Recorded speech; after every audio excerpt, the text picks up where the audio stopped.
your Chargers linebacker, Daiyan Henley, and you're tuning in with Chargers Unleashed.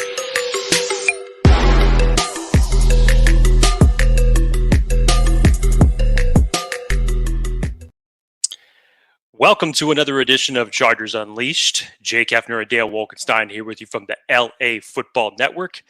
If this is your first time tuning into the show, I'm sorry, because normally I am filled with enthusiasm during our show's opening, a lot of energy, obviously. Not even going to bother pushing the show in terms of telling you all what to do, because in this particular case, there's no need. And Dan Wolkenstein, this is a tough day and a tough pill to swallow for Charger fans everywhere, because Keenan Allen has been traded to the Chicago Bears. Some people deal with heartbreak in many different ways, Dan. In this particular case tonight, before I hand it over to you, I am choosing to deal with heartbreak with some 12-year-old Dalmore. So, if you'll excuse me, please continue. While Jake pours the Brown stuff, I think we're all processing. I know there's a lot of feelings and emotions, and this is a gut punch for everybody. And someone said it earlier about the 7 stages of grief, and you can't overstate how impactful Keenan Allen is to his team. It's just this fan base has loved him from the jump. And I think a lot of fans were kind of maybe too much convinced that they would not, could not, should not get rid of Keenan Allen. That day has come. In a day in which they find out that we restructure Joey Bosa. They sign a tight end, Hayden Hurst. They bring in Poona Ford for interior defensive line. You think, man, we're out of the woodwork. And then this. It's a live show. You guys know how this goes every time. Comments, topics, thoughts, feelings, curse words. This thing is flooded right now. By all means, let it out. Dan and I don't have much to say. We're just going to try to navigate this because we're all feeling what you're feeling right now. Dan, no joke, literally. So it was very bad timing between Dan and I's communication when this news broke. So number one, I'm sitting on the couch with my wife watching Thor Ragnarok, believe it or not. And I see the text drop and I literally had to read it 3 times to make sure I was actually reading this correctly. And of course, I called Dan, and as some previous times when some big news has broke, Dan for some reason is not available or not around his phone when everything starts to happen. And I realized that in the last minute or so, I've already called him 3 times and he hasn't answered. And so I just text him just emergency. It's really just don't know how to process this. Keenan Allen goes down for the Chargers as probably the best wide receiver in team history. It's truly a shame from the standpoint of how close he was to breaking some all-time records if he was to remain on this team. Dan, there were even talks about when trade rumors started floating around, we know when the Chargers were talking about the Big Four, and there were even previous interviews with Keenan Allen saying that, there were some teams that if he was to get traded hypothetically, that he had a short list of teams that he would want to go to, or he would just flat out retire. It's insane to me that we are not going to have Keenan Allen retire as a Charger. It is truly, truly a dark day to see something like this take place. And that crazy day that we were expecting to open up with free agency, like I told you before on the show, the fickle gods are a fickle bunch, and they just decided to delay the heartbreak for Chargers by about 24 hours on what we were expecting. It was completely the opposite. Everybody would say, it looks like Keenan's safe.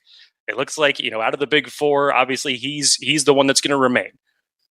And then all the events of the last 2 days happen, and you're thinking to yourself, oh, Bosa restructures, Mack restructures, opens up a lot of cap space. Mike Williams, ends up having to be released for cap reasons, but it looks like Keenan's safe.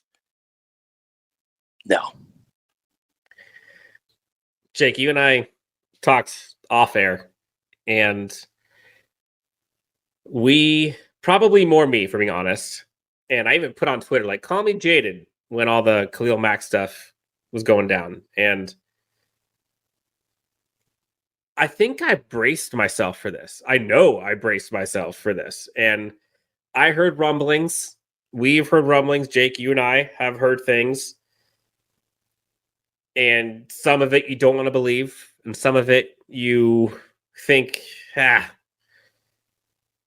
true. And for a player that has already eclipsed 10,000 yards for this Chargers team, perennial Pro Bowler, the heart and soul of this offense through multiple regimes, and probably, aside from Justin Herbert, the most quote-unquote untouchable player on this roster, this is kind of the rip the Band-Aid approach, just a different Band-Aid on a different wound, it felt like. Charlie Sinclair, friend of the show, shout out for the $4.99 donation. Again, if you guys have questions, comments, we're going through as much of these as we can. The ones who give us the donation or props, we'll try to move those to the top. That's how it's always been. We got to be honest, guys. We haven't won with Keenan. Herbert needs Neighbors or Marvin Harrison Jr. Keep Mack Bosa aligns with Harbaugh. Love the show. Shout out, Charlie. Thank you. Appreciate Jake, that. Dive into this for a second, because there's a lot of layers to this. And if I'm being honest, I don't think Chargers fans, or most of them, aren't ready for this kind of conversation about like the harsh realities of what's at stake right now with this Chargers team. But Charlie's not wrong. He's not wrong here. They have not won with Keenan. Now, it's not Keenan's fault. So, clear. This was a reset, rebuild. They're bringing a new regime. Like, this is kind of happening. And whether Keenan Allen gets traded or cut this year or next year because the contract, you were going to be pissed one way or another. And rumors, reports are that Daniel Popper said this from The Athletic. They approached him for a contract renegotiation and or a pay cut. And while Joey Bosa agreed to the restructure, Khalil Mack now reported to agree to the restructure and to the pay cut, which is crazy to me. According to reports, Keenan Allen said no. And while this hurts, between this cut of Keenan Allen, or excuse me, trade of Keenan Allen, the restructuring of those two edge players, they now have $47 million saved of 2024 cap money. Now, the jaded pessimist says, well, who are you going to spend it on? Because the free agent's already over. It's not already over. There's a lot of guys, and there's a lot of holes to fill. That's been a problem on this roster for a long time. So, this is a tough conversation to have. I don't think people are ready for that part yet. I think there's a lot of feelings to be had. So, just wanted to air that out. Jake, we have a couple of these. Try to get to some of these comments here quick, okay? Gary, $5 donation. Thank you. Thank you, thank you, thank you. The obvious need now is receiver, Jake. I'll let you take this one. But there's nothing to lose. To lose on. Trade down to 15 plus and get players. I don't know how much of a slam dunk the trade down possibility is now, given the fact that your wide receiver room is comprised of Joshua Palmer, Quentin Johnston, Darius Davis, and Simi Fehoko. I don't think he was on the practice squad, wasn't he? I don't think you can afford to trade down now with who's going to be on the board. I really don't. Could you conceivably trade down, get some more draft capital, and select a player like Brian Thomas if it's later? Sure, 100% you could. But you're telling me that you no longer have Keenan Allen or Mike Williams, and this is what's left of the wide receiver room for Justin Herbert to throw to? I don't think that you can afford to trade back at 5 now.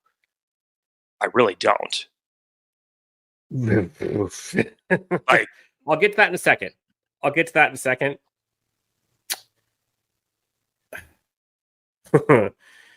Nolan says $5 donation. Thank you, Nolan. Then we'll get to the rest of the comments here. We'll rapid fire for a sec to kind of catch up. So we trade a pillar of this whole organization. Keep a guy who can't stay healthy and show our hand in the draft. Nice.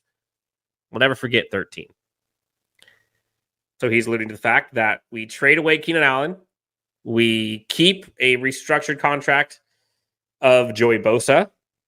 And now it seems pretty damn clear that the Chargers need a wide receiver at 5 or whenever they decide to draft.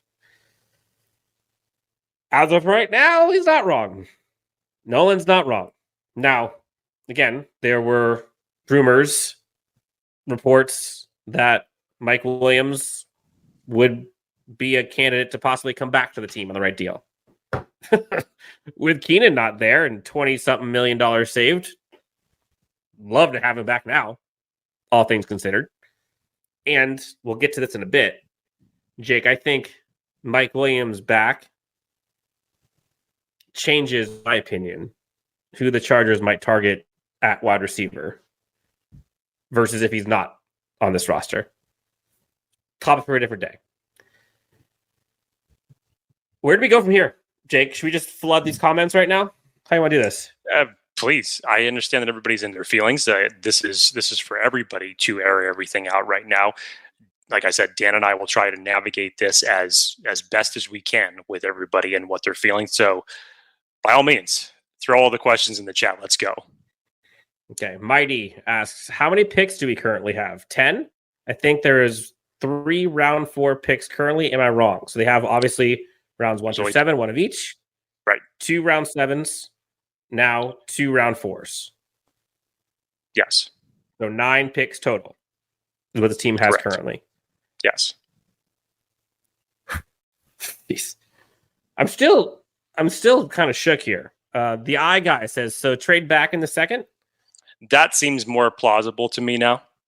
That seems more like a realistic option for the Chargers to trade back in the second. Like I said, I won't entirely put trading out of 5 out of the question, especially if it means for one of these other teams to jump up and try to get a quarterback. But when you have the likes of now Roma Dunze and Malik Neighbors to for sure be there at 5, I don't think that you can afford to pass up either one of them as it relates to this team and what they currently have at the wide receiver group. Shout out to the director. Apparently he says hello and has sent a bunch of grieving Chargers fans to us. Friend of the show. Love you, the director. Looks like we have some Bears fans in here right now. Ariel says, y'all got fleeced. Bear down. My GM is the best. Congratulations. Let's not get it twisted. Y'all got a great player. Yeah, nobody's mad about your team. Nobody's upset about you. Allow us to have our feelings. Yes, fleeced is a little bit strong. Like, are Chargers fans surprised that they only got a 4th for Keenan? Yes. Chargers fans also know that he's 32 and was 30-something million of cap space. Like, the writing was on the wall. While people were not prepared for it, this was one of the things that could possibly happen. But again, Bears got a dude, man. He's going to be he's the best receiver you guys have had in a minute. Yeah, so. A lot of the chat that I started hearing after, everybody was kind of going through the compensation for Keenan Allen. I think Doug Kayed, who had originally wrote the article about the Patriots kind of keeping a watch on the big 4 for possible trade candidates. That was on Tuesday when that report came out. Somebody went into that and took it a step further and said that the Patriots actually inquired on Keenan Allen for a trade, and a 4th round pick for them, they said, was actually too high. And now we have to remember this.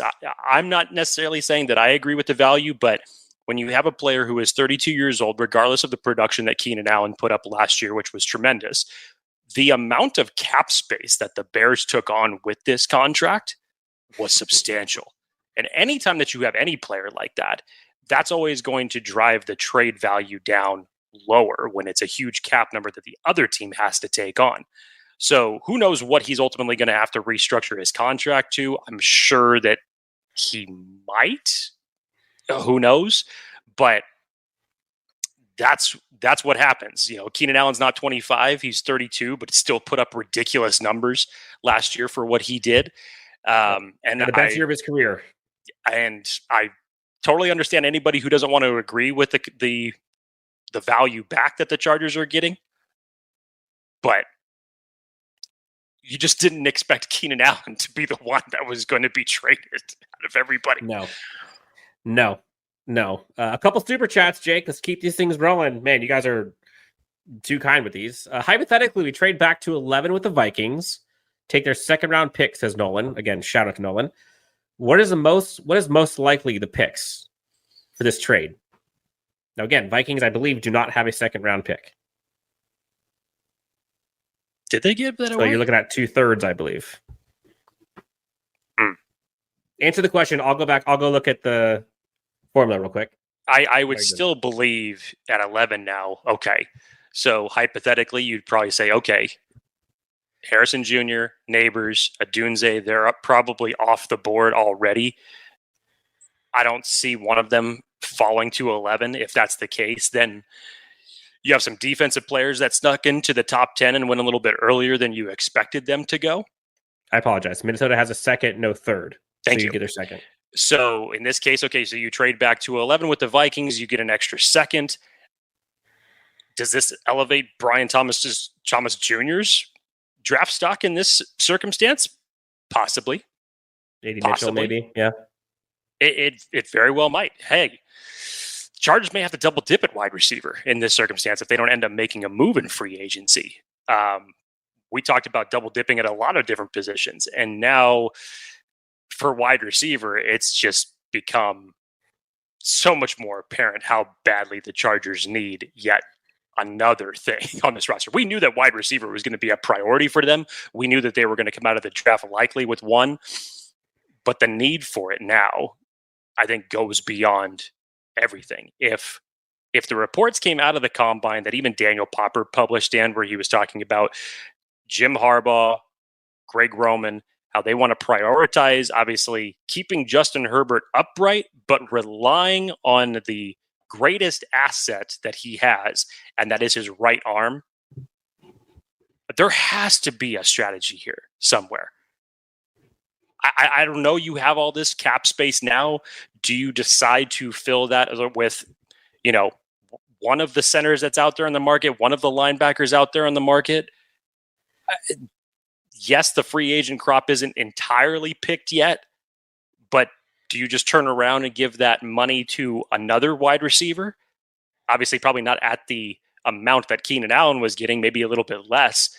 But in that circumstance, I know everybody would have just rather say, hey, just keep Keenan Allen for one more year, because a fourth round comp pick is probably what you would have gotten if you kept him this year and you let him walk after the 2024 season anyways. It probably would have been the same fair value in that circumstance. So draft strategy now is a little bit trickier to navigate. Yes. They say Johan Cray says, we will trade back with the Vikings. They will give us Jefferson. I love your optimistic thinking. Is that even optimistic, honestly? I mean, I don't want to go as far as to say. Think about it. Obviously, it would be awesome to have Justin. Of course it was, but that Minnesota is not going to be $35 million.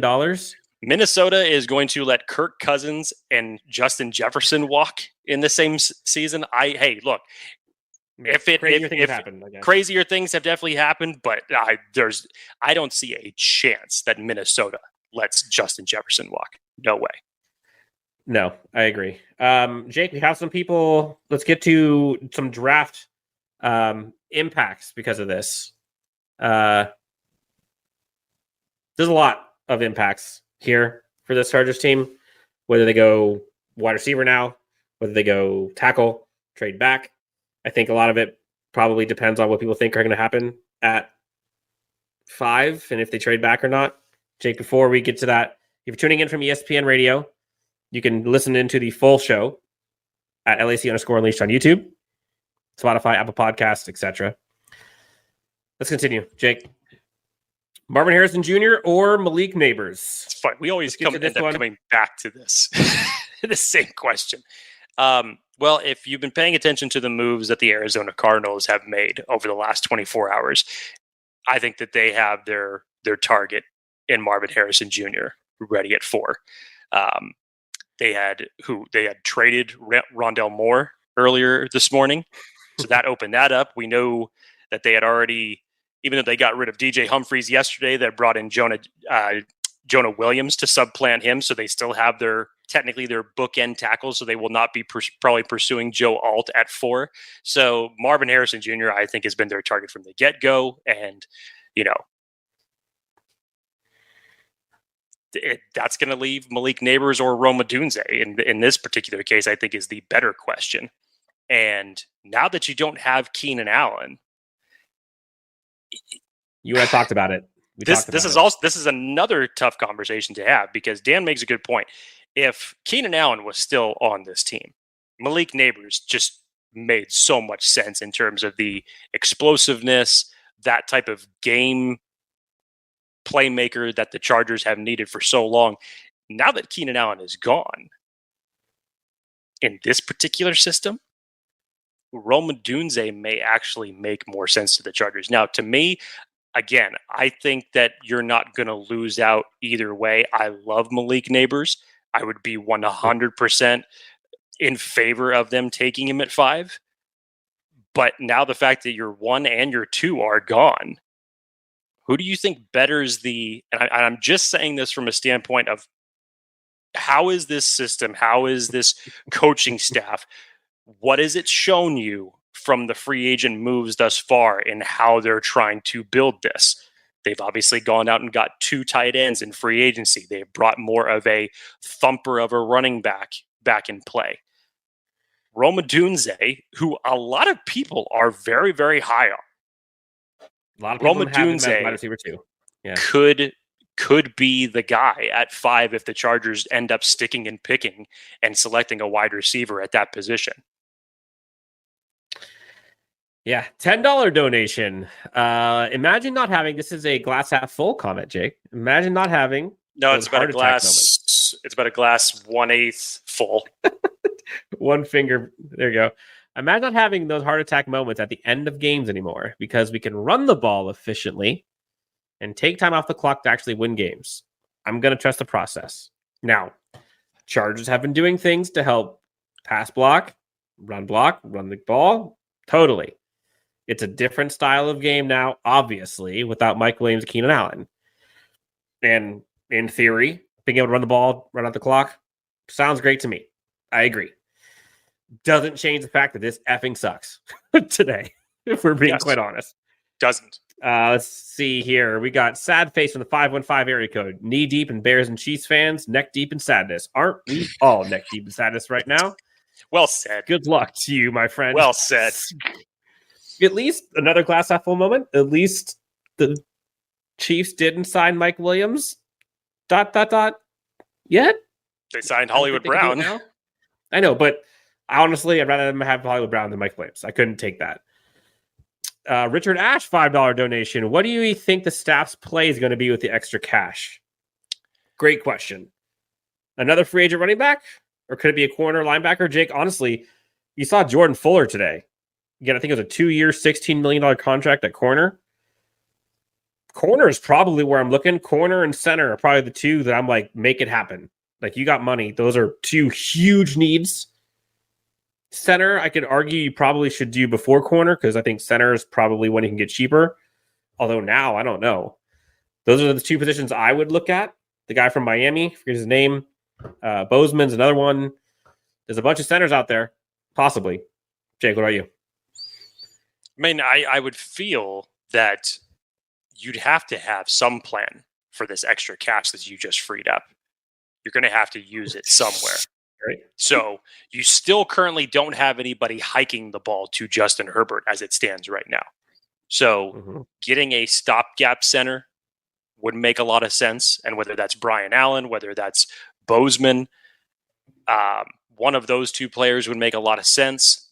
You got to fill your linebackers in some circumstance because you lost 3 of them this week. So I would assume we just saw 2 of them signed today. One of Dan's particular favorite targets. Remind me his name, Dan, from Buffalo. I'm losing it. The linebacker.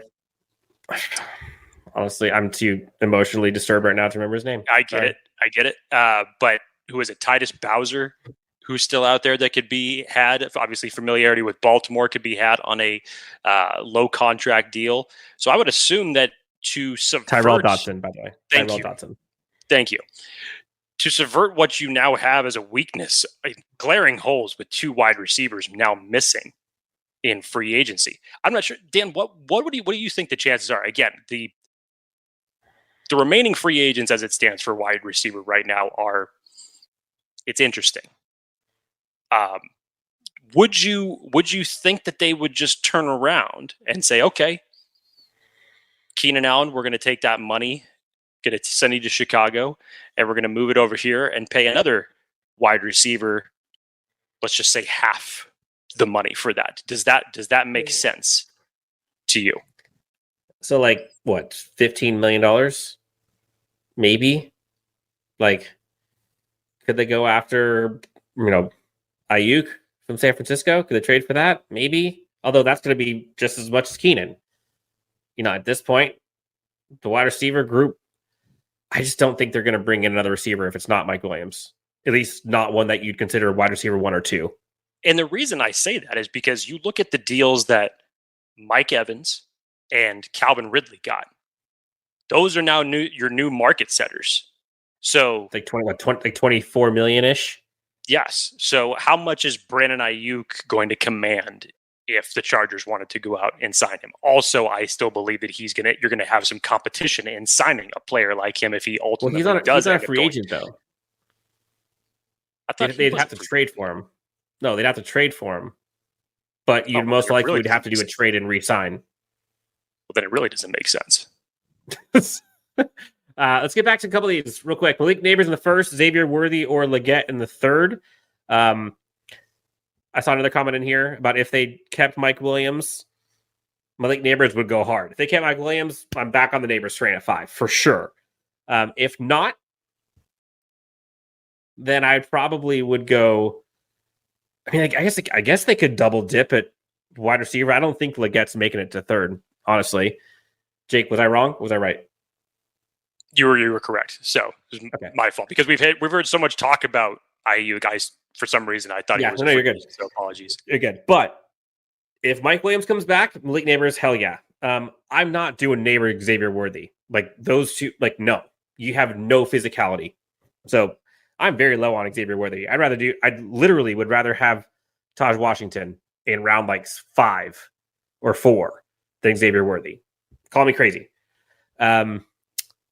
Ortiz said that Neighbors is the best wide receiver he ever scouted. I think that's false. I think that is a.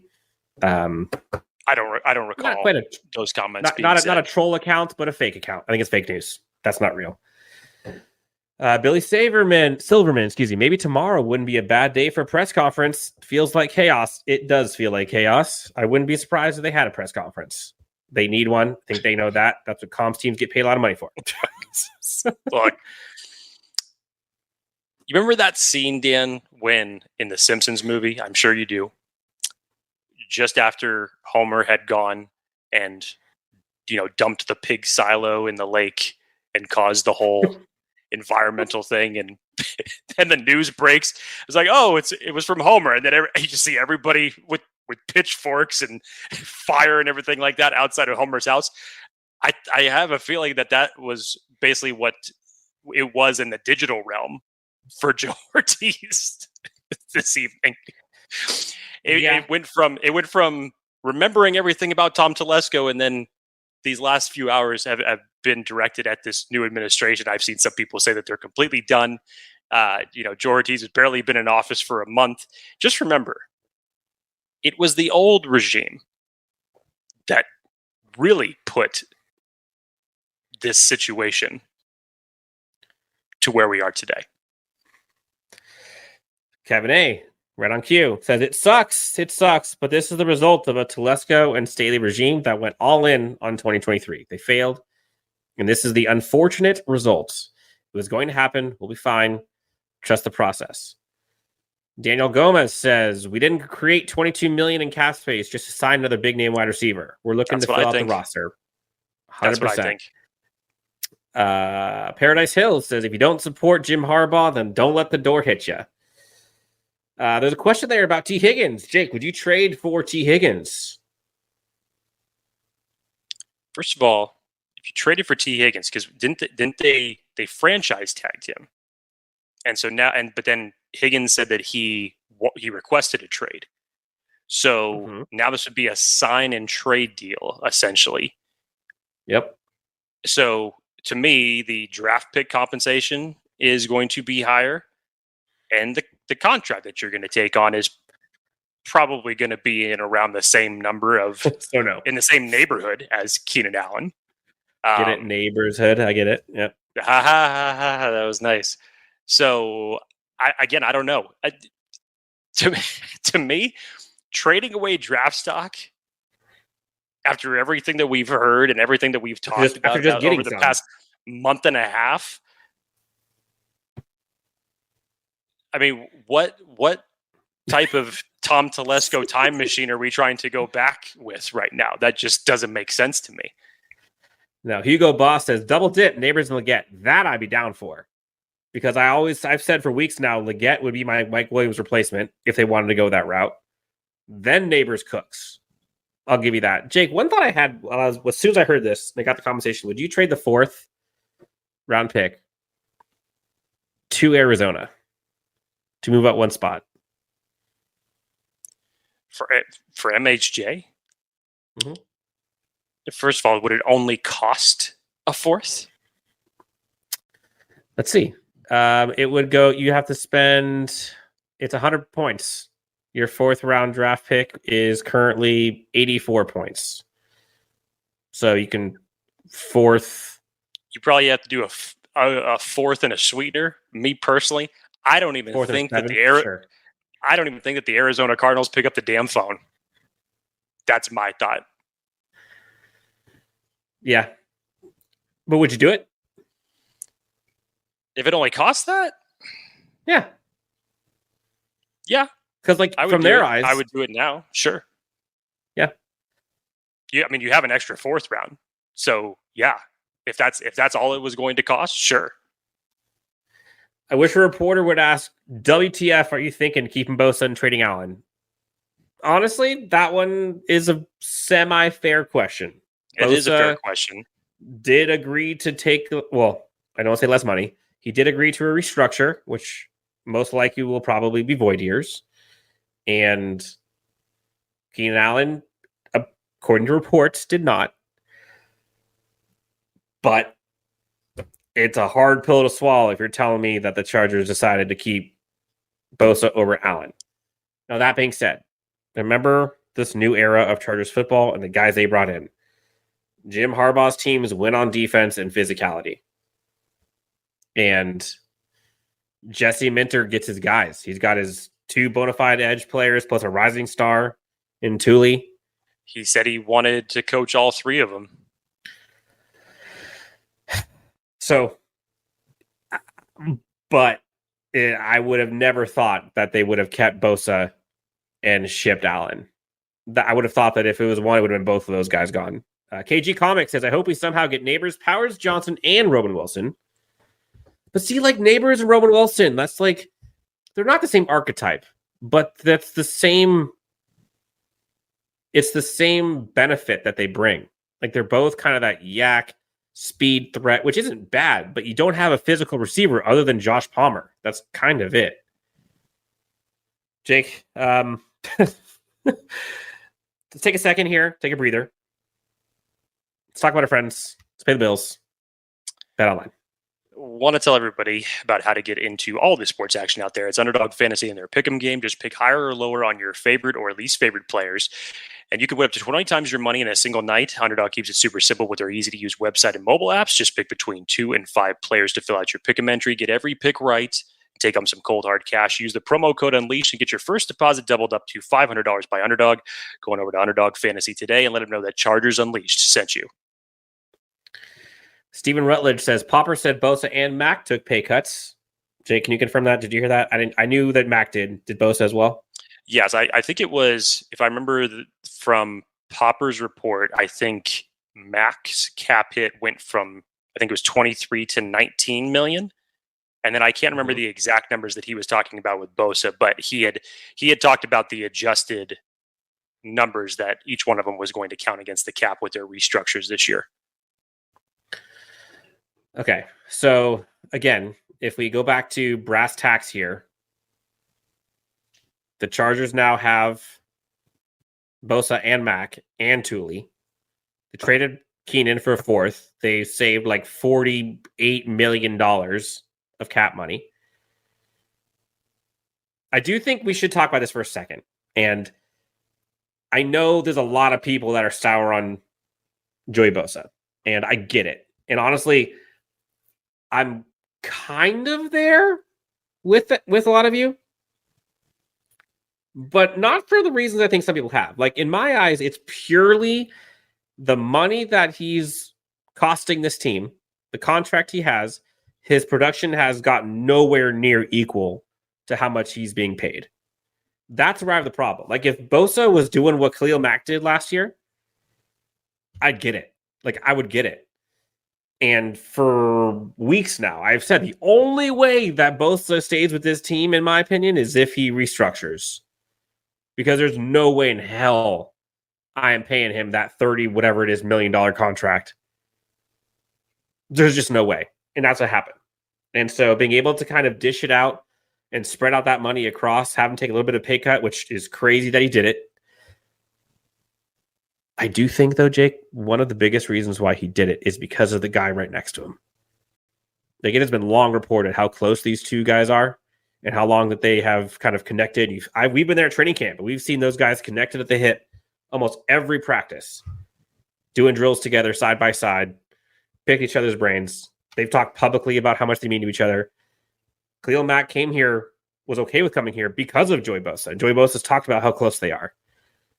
If it was flipped, and let's say Mack didn't do it, and it was up to Joey to go first, I think Joey walks. I think Joey just says, "Nah." I think Khalil Mack going first was like a, dude, let's have a heart-to-heart here for a second. Let's try to run it back. We haven't seen what we could do, our potential. I think that's what happened. This is my theory on the situation as it stands with Joey Bosa currently right now. And as Dan said, I totally understand everybody that's in their feelings in terms of Bosa and, you know, whatever it is that you want to feel about him, but he's back. He agreed to his restructure. Again, I don't think that we ever would have expected, again, out of the big four, when we've been talking about this for the last several weeks, that it was going to be Keenan Allen not on this team instead of Joey Bosa remaining. But here's my theory as it relates to Joey Bosa, because as Jeremy Fowler reported over the past week, the Chargers were fielding calls on trades on all of the big four candidates. And this is my opinion, just kind of reading the waters. This is not reports from anywhere. This is just my own thoughts on the matter. Let's not forget, Joey Bosa has missed significant time over the last 2 years. Now, Daniel Popper had talked about that he believed that if the trade was to happen, that Joey Bosa had more value than Mack did. And specifically, a lot of that weight was because of the fact that Joey Bosa was 28 years old. Now, the injuries have really ravaged him and his playing time and his production over the last 2 years. I think if you're the Chargers, the best case scenario, and of course, this is a big ask because this has not happened in a while, but if you could get Joey Bosa to play a full season, which is a challenge within itself, as of recent history tells us, and you get that production to bump up, I think you elevate his trade value back to where it should have been. I think that the Chargers were 100% fielding calls on Joey Bosa. Yeah, and probably whatever it was that they ended up getting back, they didn't like it. And I'm sure that they were exhausting all their possibilities, and this restructure obviously was one of them. But if they would have gotten something that was worthwhile in letting Joey Bosa go, I would assume that they would have done that. And in this particular circumstance, I think they went to the next plan, which was restructure. Joey Bosa agreed to it. He remains with the team along with Khalil Mack for this next year. But I think that's the long-term plan that the Chargers are taking. $2 donation from Mighty. Bring back Telesco with a whole bunch of crying faces. Look, I know today's a tough day. No, but I don't know if I want to go back to that. Don't forget why you're here. Let's just calm down. Nature's Call Podcast, $5 donation. Shout out. Thank you so much. When moves like this correlate to wins for this team, I'll accept this. Until then, I'm going to be mad that we watched another all-timer leave. Now, again, thank you. This is kind of, and I was actually thinking about this, Jake.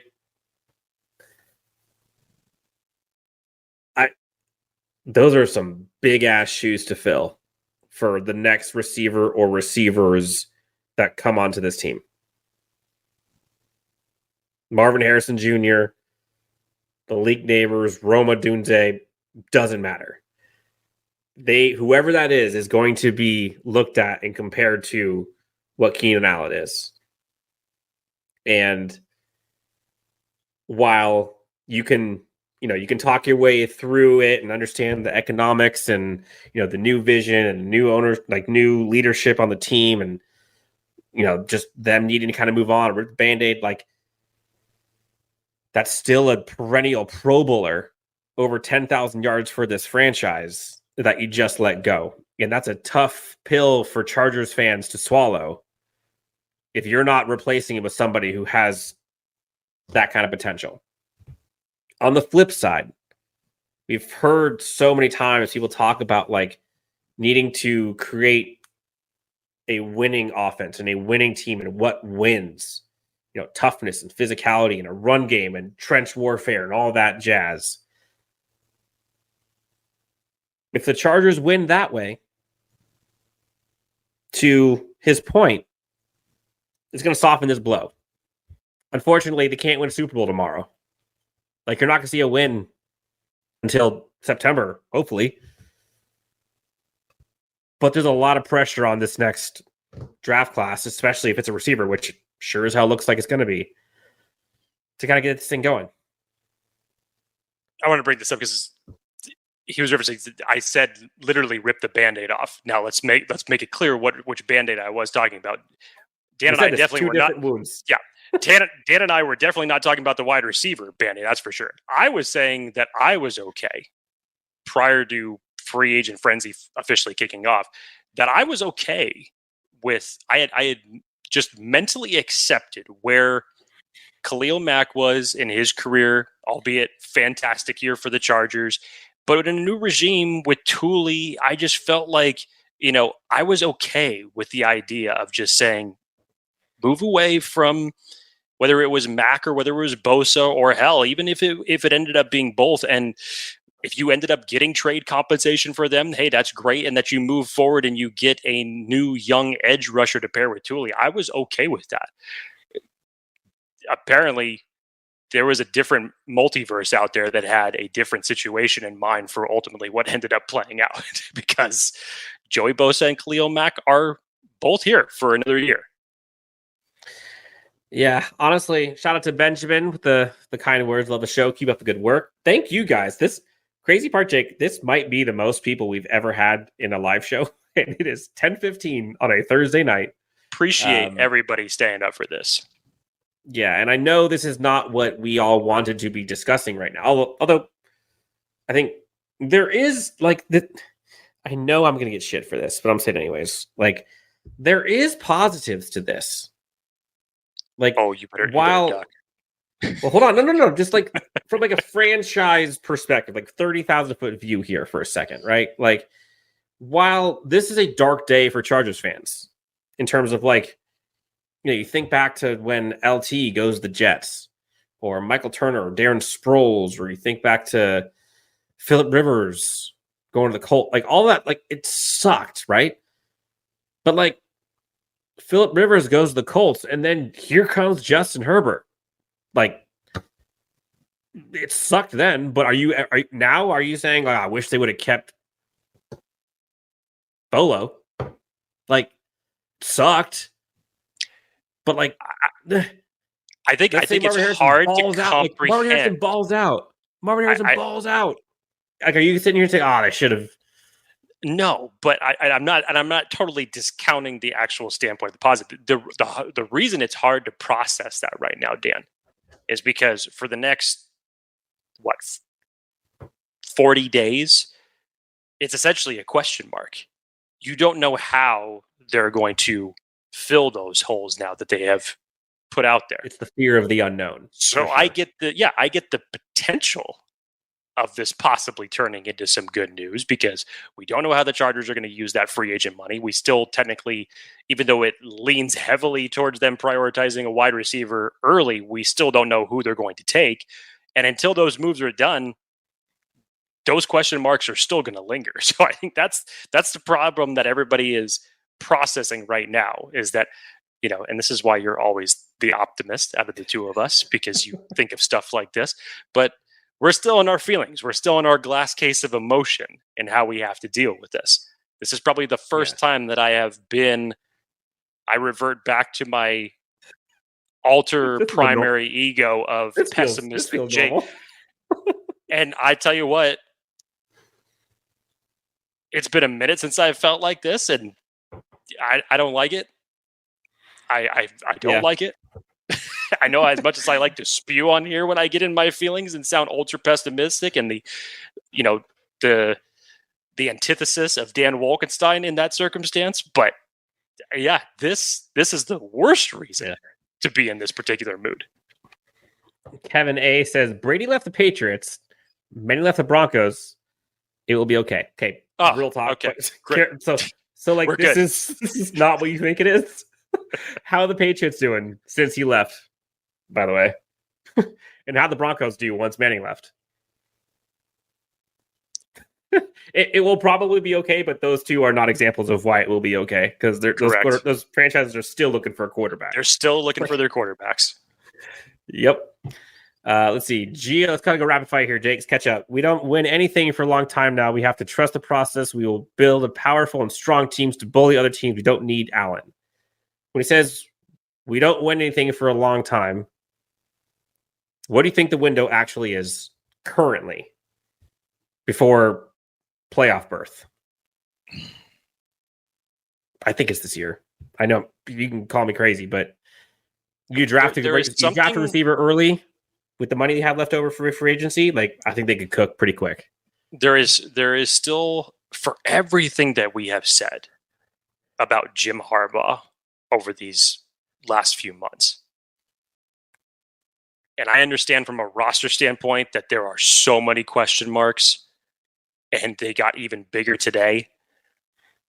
There's just something that tells me, because as I said earlier this week, and it's a notion that I have always felt, is that coaching can be that ultimate gap of deficits, can fill those holes.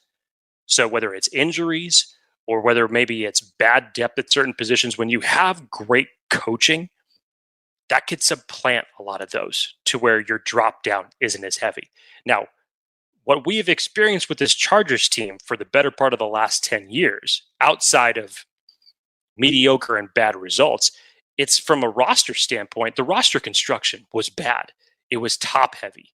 And you didn't have the coaching that could elevate your twos and your threes, that when you had an injury to a star player go down, that the drop-off wouldn't be as bad as it was with the Chargers when they had injuries. So I still have faith in what Jim Harbaugh, Jesse Minter, and the rest of this coaching staff is going to be able to put out on the field. I still can't wait, as Brett Coleman said, to see 11 coked out pterodactyls on the field on defense and what they're going to create like that. But Jim Harbaugh has a track record of success, and when he has taken franchise that have languished in mediocrity and very poor results to what he has done immediately when he has gotten there. So it is still going to be tough when you still have to contend with the Chiefs in your own division. But I still think that, yeah, I'll have faith that the Chargers can make the playoffs this year. I think they do. I think they do too. Coaching staff, Lionel Turner says, I think people are forgetting we actually have the most important thing, a vastly improved coaching staff. A lot of people here talking about the wide receiver class here. A lot of people are asking for trading for T. Higgins. I just don't think they're in a position to where they could trade capital and acquire a big ticket player. Like, those are both things that you can't afford to give up right now. Like, they just ripped the hearts out of Chargers fans by cutting Keenan Allen to save $20 million. You think they're going to do that just to sign T. Higgins and trade away the asset they got from him? Like, I don't want to be the receiver that the Chargers trade for after they cut Keenan Allen. Like, no. No way. Jake, a lot of people asking about some of these prospects. We talked about this a little bit earlier. Rome Odunze, I think he's 6'3". Let me check that. Rome Odunze. 6'2". 6'3" according to Yahoo, according to Google. But 6'2" is what he measured in at the combine. Okay. So, Jake, we talked about it. And I was glad you're the one that said it first, because I was probably going to get a whole bunch of shit if it was me saying it. But Rome Odunze might be the guy at 5. If they had to go for the one who can kind of be that possession guy, kind of be everything to this team, he might be Odunze. Like, Malik Neighbors is my favorite receiver in this draft class. I think he's the most explosive receiver in this draft class. I think he's probably the most fun to think about being paired with Justin Herbert. But without Keenan Allen, without that safety net, I don't think Malik Neighbors is that type of receiver. Like, yes, he's a 1, but they need to have like the third and Allen type. And are you saying that's going to be Josh Palmer? He's on his last year of his contract. I'm not sure how that's going to go. Quentin Johnston, are you going to rely on that? I'm not sure. Rome Odunze, I think he might be the other than Marvin Harrison Jr., he might be the most polished and well-rounded receiver in the class. And he'd be wide receiver 1 and most, and also balled out. He also plays very physical. Plays very physical as well. Yeah, so he's kind of like a Mike Williams, Keenan Allen blend, if you will. Like, he does everything well, and he's big. But again, if somebody told me that crystal ball, you'll get Malik Neighbors and Xavier Legette, like, cook. But would I rather have Malik Neighbors and Xavier Legette or Rome Odunze and Taj Washington? Like, given I can use my assets of draft capital to go get something else and get a receiver in the 4th versus having to spend on a 2nd, I don't know. Again, I love, like, this is the part that sucks. I want Malik Neighbors, but I think the chances of Malik Neighbors being the pick now went down because of getting rid of Keenan Allen. In my eyes. Timmy says, look at the roster. We need defense, and the draft is bad for it. Jake? I don't necessarily agree with the draft. There's a few positions that you could say for that. Linebacker is not a very deep class. Interior defensive line, I think we expected that to look a lot better. And fortunately, the Chargers need, well, now one of those, considering that they signed Poona Ford today for some help for the interior. But still, you need to get younger. You need to get bigger. You need to get faster. Could you find... Hold on, real quick. Sweet Jump says, Odunze a technician? No. Yes. Yes, he is. Sorry. Continue. you need to get bigger in that defensive line. So again, it's not the best talent there, but at corner, I have still put a high priority on for this draft class. I still think that there's no way that the Chargers can come out of day 2 without another corner to put across from Asante Samuel Jr. There is absolutely no way. And this corner class has very much sold out. And I think it's deeper and more respectable than a lot of people thought. There's a lot of different ways that the Chargers could go as it relates to corner. Are you going to put a lot of faith in Jasir Taylor to be your slot corner? You could target a slot corner in this draft. You definitely need an outside corner to pair outside of Asante Samuel Jr. So corner is a huge need for this, for the Chargers in this particular sense. And I get it from what you currently have right now. When you look at the depth chart of the defense specifically, there are question marks and holes all over the place. The Chargers need that. It's really going to come down to where are they going to prioritize it now. You have a little bit of capital now at the top part of day 3 to hopefully help do that, whatever that position may be. But you still got plenty of positions to prioritize in offense as well. And this is another reason why I don't believe that the Chargers would now trade that draft capital to go out and sign X player, even with the money they have. It just doesn't make sense with as many holes as they have left to fill. Jake, we got to go faster. We're getting flooded. Here.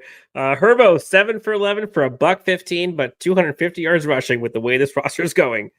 $5 donation by Nolan. I mean, I don't think it's. I know this is a dark day, but I think Justin's going to throw it to whoever. I don't think he cares. I mean, yes, he wants Keenan, obviously, but fast forward several months, I don't think he's going to be like, I'm only going to throw it to Josh Palmer. I just don't, or whoever the draft class is. KJ says, Jake, no more possession receivers. These are all caps, by the way. I would yell, but it's too late for that. We've lacked explosion forever. Come on, Danny Dan. Look, I'm not saying they don't need explosion. I'm just saying, in an offense like what we've seen historically from Jim Harbaugh and Greg Roman and Stanford and San Francisco and Michigan, show me a Malik Neighbors type. Dan and I'm sure a bunch of Chargers fans were expecting speed, explosion, game maker playing last year for the wide receivers as far as what the Chargers were expected to get. And they didn't get it then. That is something that the Chargers have lacked for the better part of 10 years, that they haven't had that element. But Malik Neighbors would have made all the sense in the world at 5 if Keenan Allen was still on this roster. I mean, it made a ton of sense. But now the fact that you don't have that anymore, again, we're just thinking in general what the team may be thinking. Mm-hmm. Rome Odunze may end up being the better fit considering that Keenan Allen is no longer here. Yep. Gary Rockwell says, where do you think Ladd McConkey will be available? Thank you for the $2 donation. I think you got to pick him up at the second or he's gone. I would say top half of the second round is where he goes. What do you think? Yeah, it makes sense. You kind of look at the wide receivers between 8. You're probably looking between 8 and 10 that you're going to get within the first 50 picks easily. Could be more than that. And yeah, just the way that he's been testing and what he's done over the past several weeks. Yeah, if that's your idea and you choose to trade down and then you pass on a wide receiver in the first round, if he's still there in the second, I say you grab him or he's gone. Yeah, I think you're probably right. Let's see. QJ, it's got a lot of QJ talk here. QJ is not a deep threat and he can't run curls. What can he do?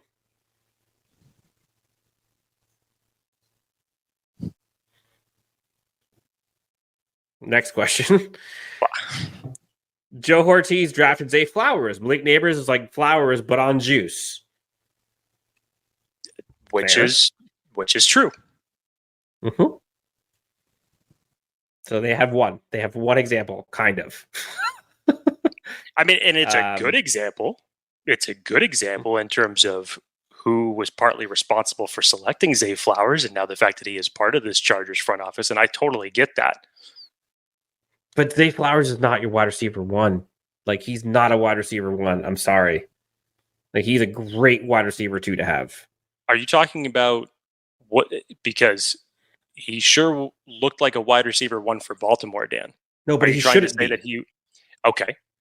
Are we going to go back to our 2023 discourse here we're between past you and that. I and We're Zay past Flowers? let's not dig up those skeletons.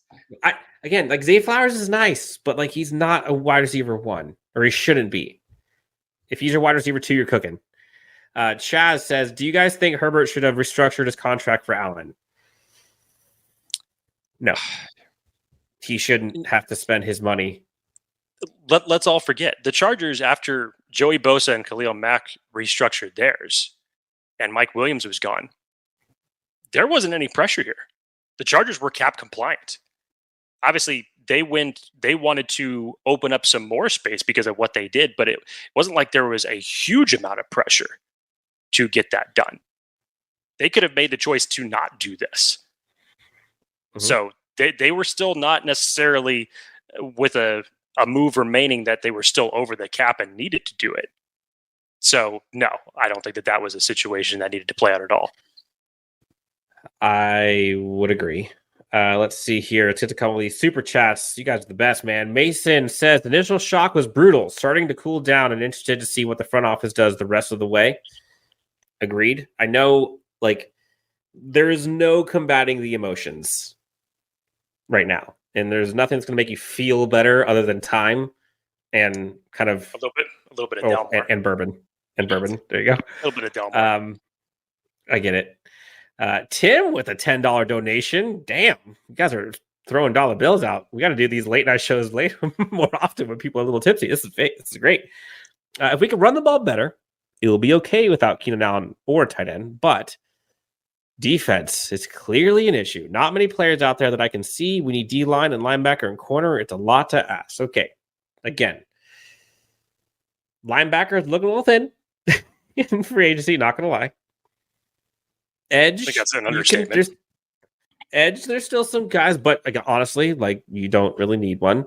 Interior defensive line, I think they're okay. They could probably maybe do one more. Corner, linebacker, I think both of those you can get in the draft. Although I probably would rather see them go. I think I'd rather see them do one linebacker in free agency. And I think that's the use play. Capital. Use capital for the draft. I think you sign one, and then wherever you choose to prioritize linebacker, which still could be high, because again, the free agent linebacker market is very weak right now. So if we're targeting a Edgerrin Cooper, a Peyton Wilson, a Junior Colson, as it relates to this linebacker class, if you put that high of a priority on it, to hypothetically say that your pairing is going to be that player and Daiyan Henley, okay. But yeah, there's a couple of positions that the Chargers need to double dip here. And center's one, linebacker could be another. I don't think that you go out and you go free agent in the draft as it relates to corner. And I say that just from the standpoint of you need to get younger at the corner position. You need to get faster. You need to get a lower price tag on it, because there still is no guarantee that Asante Samuel Jr. is going to see a second contract. And as Dan and I have talked about previously, Asante Samuel Jr. was the highest priority that this franchise had put at the cornerback position since Jason Verrett. It has been in the draft. Yes, in the draft. It had been very poorly prioritized. And you need to start prioritizing that again. Yep. Question here, Jake. What about Hunter Renfrow? Asked Mike Titus. He got released today? It was yesterday that they ended up releasing him. That would be an interesting signing. Because the Raiders had the same, they call it third Renfrow.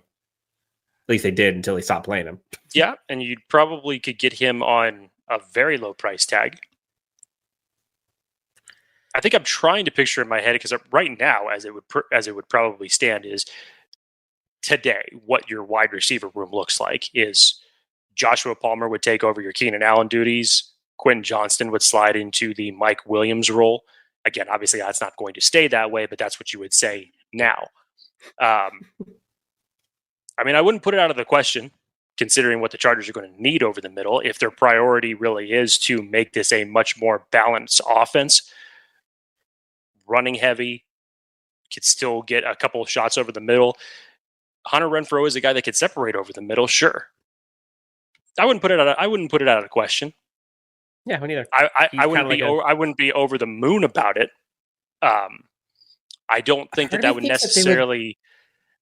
If it were me and given the choice, I would rather take a Dunze over Hunter Renfrow, 100%. Well, obviously, but would you do both? I think I would have to do both, and also there are probably a handful of guys in this draft that are like Renfrow on steroids. I think the reason if that would be the case, because it's okay, so you'd have a Dunze, you'd have Renfrow in that circumstance, and then you would have Palmer. Mm-hmm. Who kind of has played a little bit of the hybrid Keenan Allen role, and he's done some go routes as well going downfield. But God, I mean, that would just seem like such a short 10 by 10 by 10 offense with a running game. So I feel like if you were going to do that, you'd have to get another receiver that's at least going to help you stretch the field. Yeah. Let's see.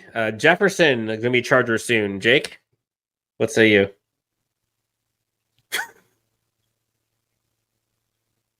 Wait, the Neighbors is a wide receiver 1, but the smart thing to do is draft Alt at 5 and convert him to a slot. No. The one before this was Jefferson going to be a Charger soon. No, not that I would. Okay, not that I wouldn't want him to be a Charger, but Minnesota's not letting him go. Come on. Now, Neighbors is wide receiver 1, but the smart thing to do is draft Alt at 5 and convert him to a slot. Slot corner? I'll say this. I'll say this. Dan and I asked to bring this up because I know that there was a lot of people who pushed back on Brett Coleman's position as far as what he felt that the Chargers were going to do when trading back, and that they were going to target an offensive lineman. Well, shortly before we jumped on this show, Brett Coleman messaged Dan Wolkenstein. Of course, this was in reaction to the Keenan Allen trade. And in so many words said to Dan, forget everything that I said yesterday about the offensive tackle position. Just tear it up and throw it out the window. All bets are off on that now. Yeah. I think everyone is surprised by this, obviously. Max Hutchinson says, Adunze and Marvin Harrison Jr. fit the wide receiver 1 mold the best if he had to bet the house. I'd probably agree. Mighty asks, is Jalen Guyton alive? Yes, he is. Let's see. HH4 says, Neighbors can play inside or outside. Best deep threat in the draft. That is true. I agree.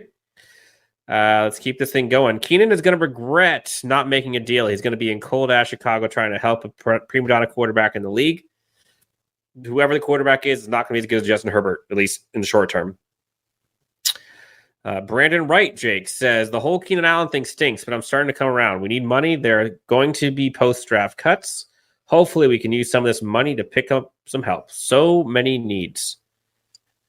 I guess it's around the 30 million mark now that the Chargers have in available cap space in getting rid of the Keenan Allen contract. So they're going to have money to spend, and I'm sure you're probably going to see some corresponding moves. I would assume though at other positions, not wide receiver, that they're going to spend this money on prior to the draft.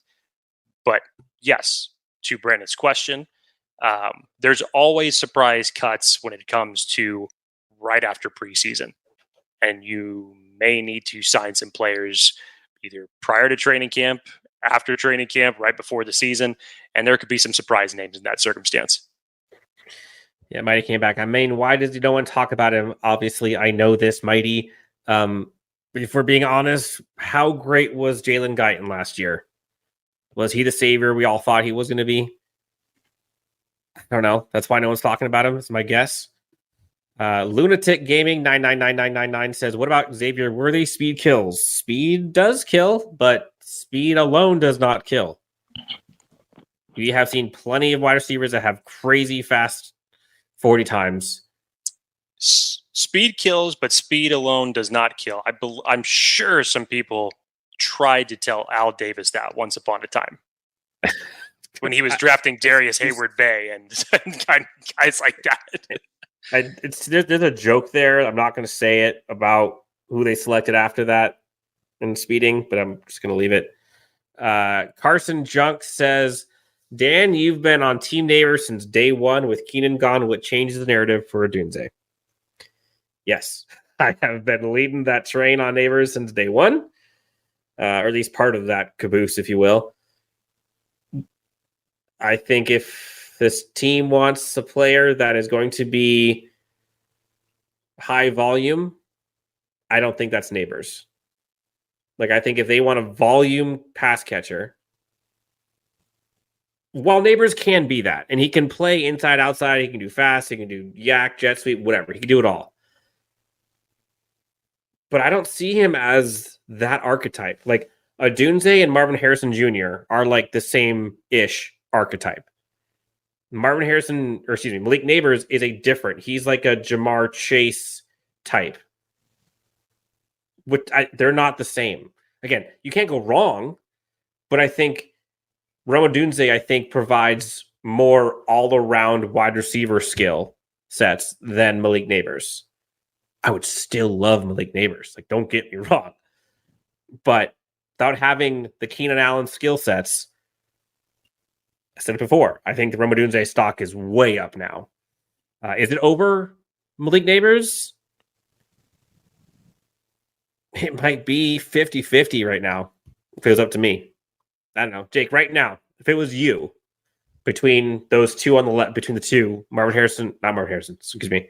Odunze, Malik Neighbors. If it was you, who are you picking?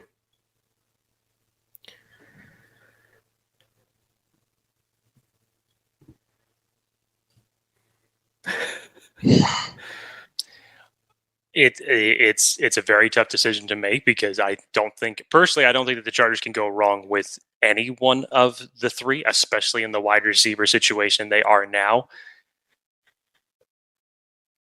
If it was me, I would lean towards Neighbors just because, again, that explosive element is just something that the Chargers just have not had.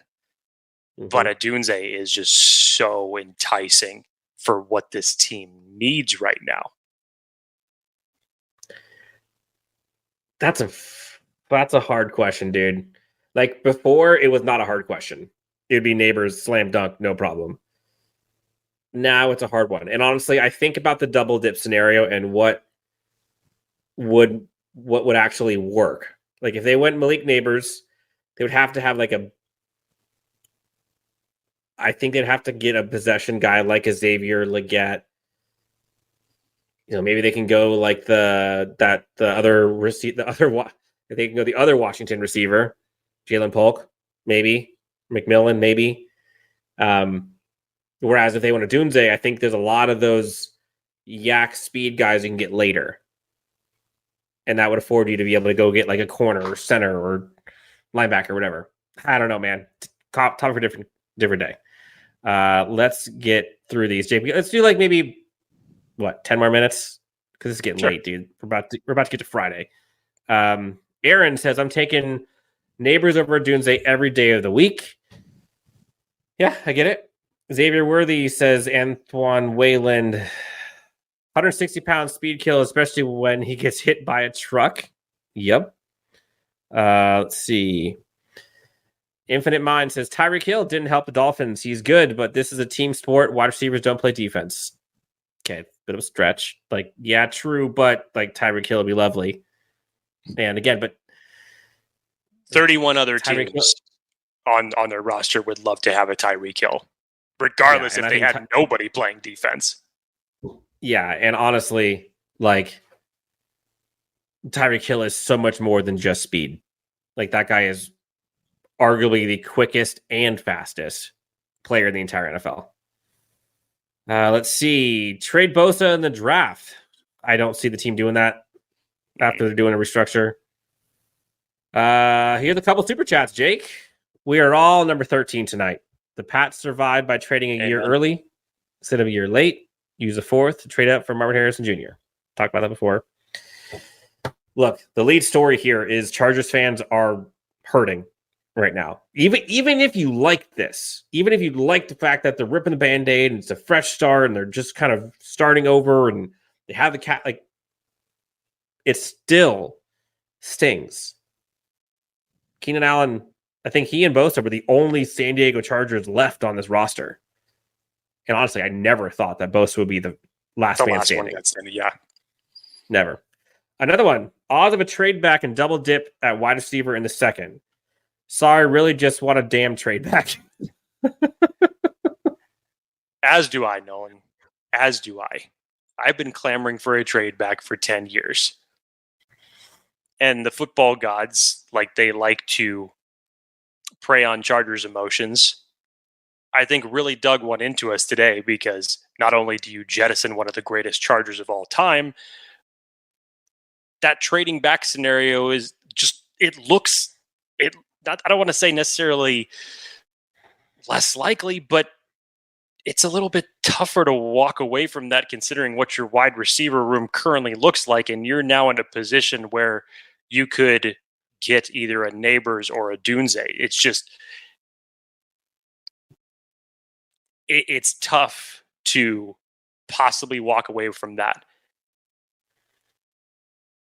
Hopefully one of two situations that are playing out. Number one, half of it is Minnesota ponies up, comes up, grabs JJ McCarthy. You go back to 11. I still, unfortunately, don't believe that any one of those three receivers, obviously Marvin Harrison will not, but nor will Neighbors or Dunze make it to pick 11. So does that mean that you draft Brian Thomas at that position? Who knows? I don't know. But receiver again. There will be. Remember how I like to say that we'll have the cardiologist ready in certain circumstances during Chargers game for that whole, however long that takes to play out before the Chargers ultimately draft a wide receiver. Yeah, you better get the cardiologist ready. But that type of situation now, just because of for the next 4 years, just because of who will not be available at 11, it just makes it so much harder to now not trade out of the fifth spot. Yeah, honestly, if they get to 11, those three are gone, I'm not drafting a receiver then. I wouldn't either. I'm not doing it. I'd probably go corner. I think I'm going corner if I had a pick there.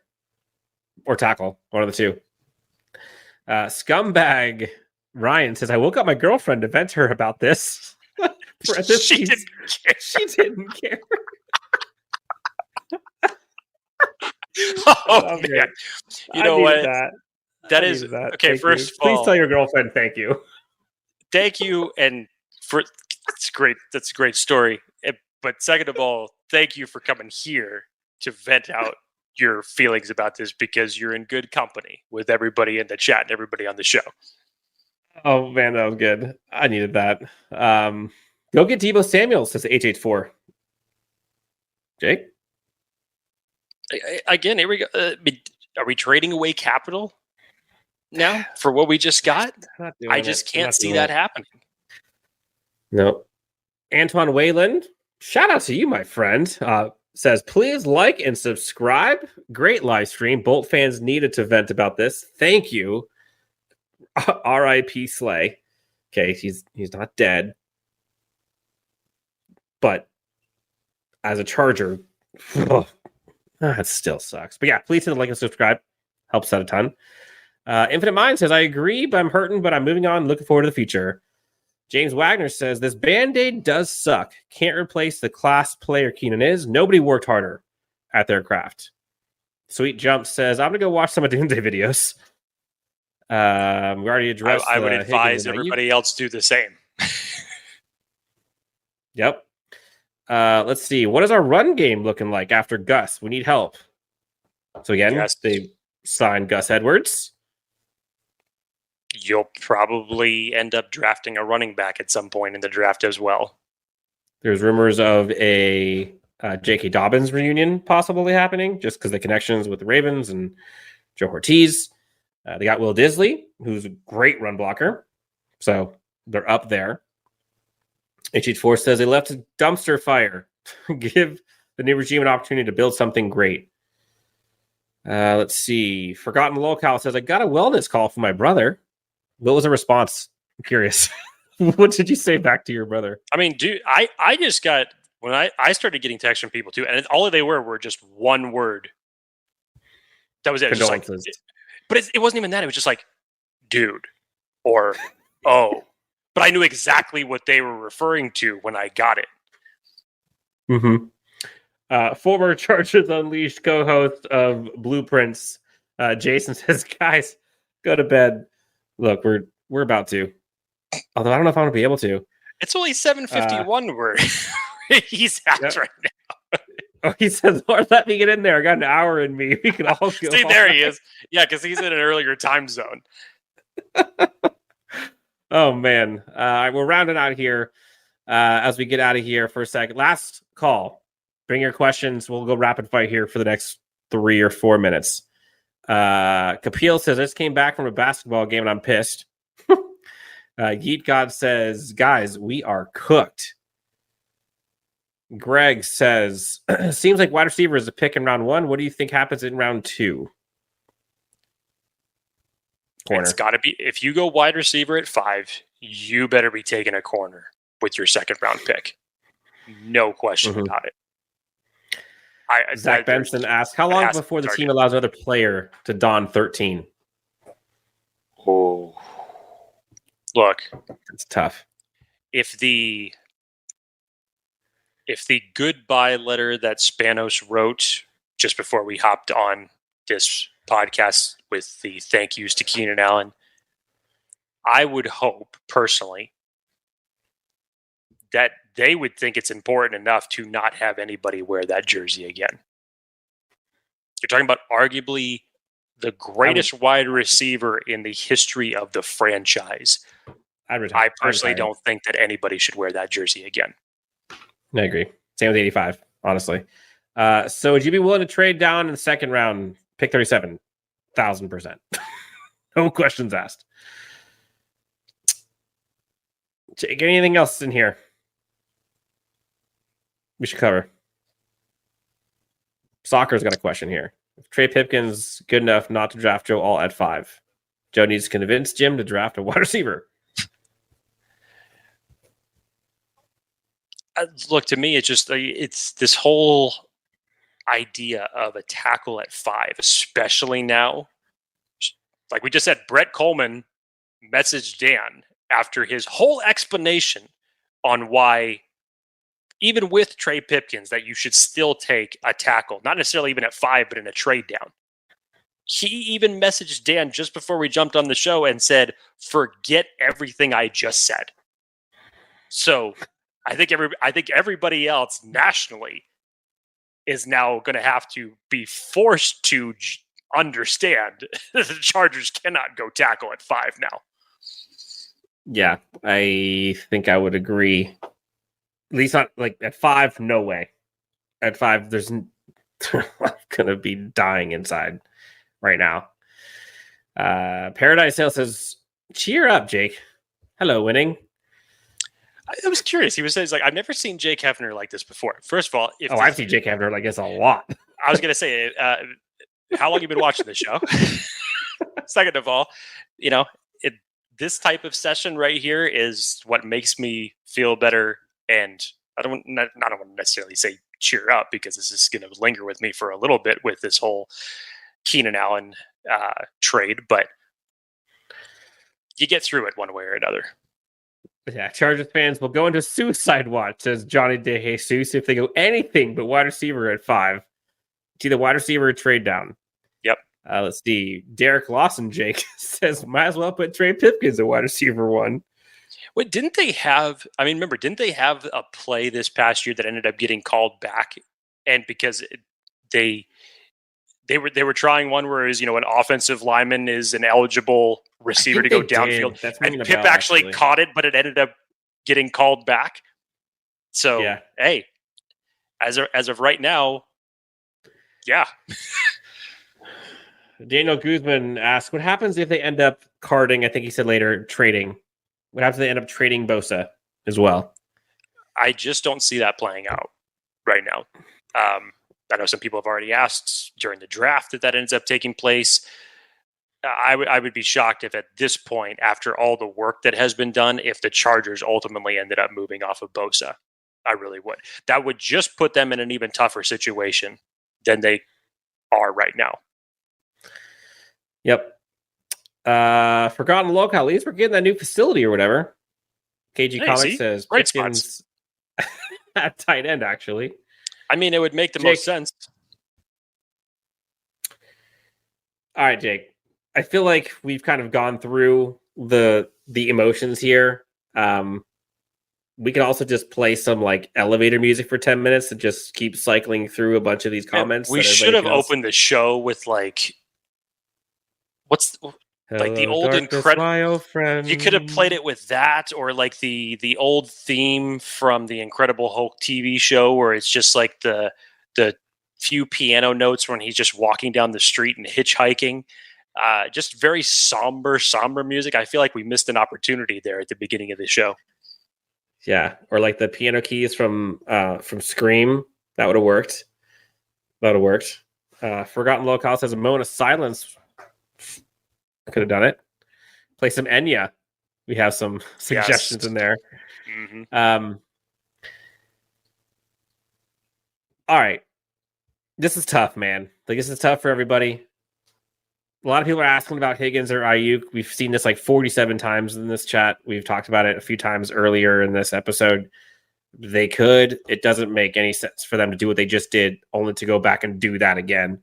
Agreed. Let's end on this. Last question. And again, if you have not already done so, please hit the like and subscribe. How long before Chargers fan grab the pitchforks and turn on Ortiz? I feel like digitally that already happened. I feel like everybody, when the news finally broke on this, I feel like it was pretty much there.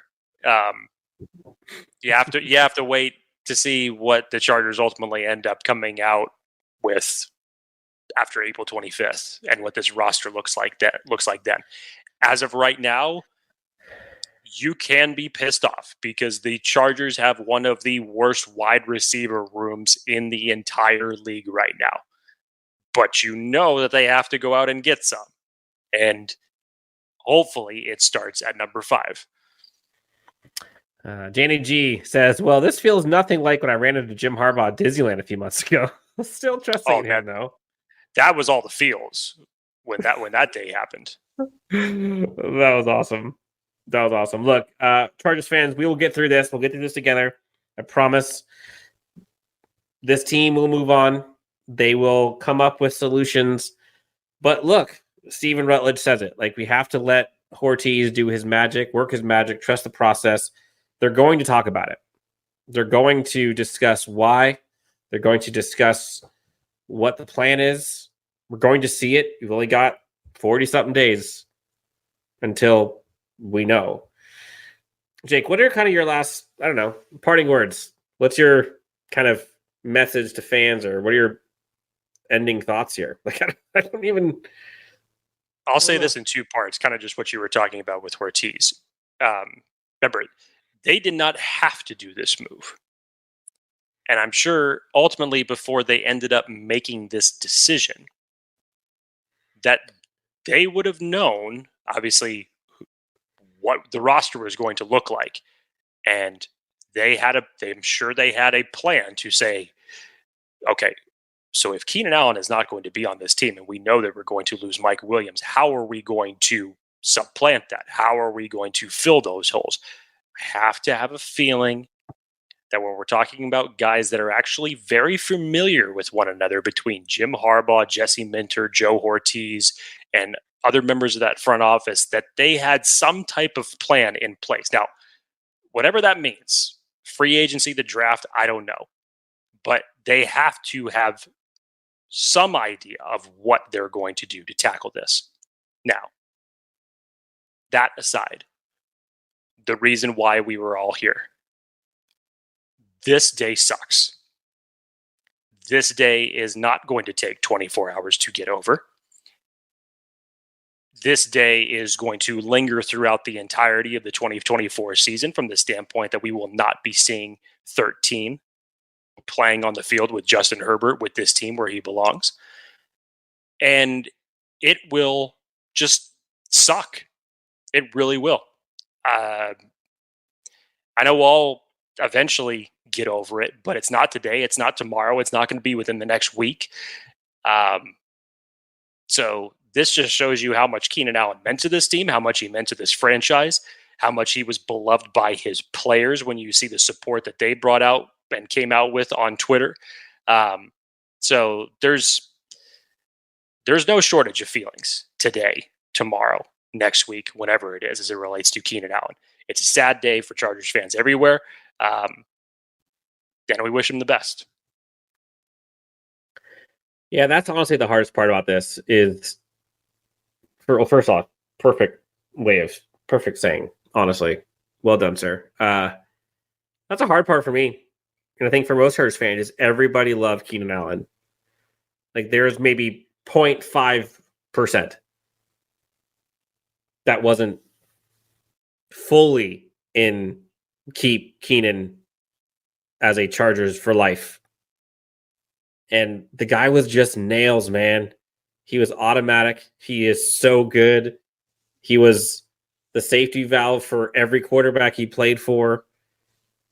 And he was such a fun story, man, to see what he did from Cal, to watch like the legacy he left and the guys that he helped mentor and the craft that he kept building and how he was with the fans and what he meant to Justin Herbert and to Phillip Rivers and, you know, just like all of that. There's such a connection there. And he was just like Mr. Charger. If it wasn't Phillip Rivers, I think he's the next one, at least, you know, after Gates and LT. I think it was him. And that's why this is a hard day. And that's why we're live now at 11 o'clock p.m. So we'll get through this. It's going to take time. It just sucks. It just sucks. James Wagner says, thank you guys. It's 2 a.m. here, and I just woke up to the news with my phone pinging me that you were on. Sincerely, thank you guys for being a place for the Bolt family. We're just trying to do our part, and we're processing and going through with the best of you. Jake looks like he's about to pass out because that brown stuff's kicking in, as it should. No. You still got time. You still got time. I still got time. We're good. Yes. Look, at the end of the day, barbecue chicken, says Ike Boy 23. Yeah, I mean, there's so many. There's like barbecue chicken. He had the whole Yasirski thing. Like, there's so much that he did, man. And it's just, yeah, hats off to you. Go ball out in Chicago, man. Like, you're going to be the best receiver they've had there in years. And we'll be watching from afar and rooting you on regardless. Jake, anything else before we try to fall asleep tonight? All good. I appreciate everybody coming in here, sharing their feelings and their thoughts about this day. It was tough, but appreciate you all for staying up no matter what time zone you were located in. Really appreciate the support, you guys. For Jake Hefner, you can find him at Jake T. Hefner, myself at Dan W. Sports on X. Again, please hit the like and subscribe. Help us out a ton. You can find us on Spotify, Apple Music, Apple Podcasts, and wherever else you find your fun podcast for the day. Until next time, Jake, everybody, enjoy your Friday. Enjoy your weekend. I'm sure we'll hear from the staff soon.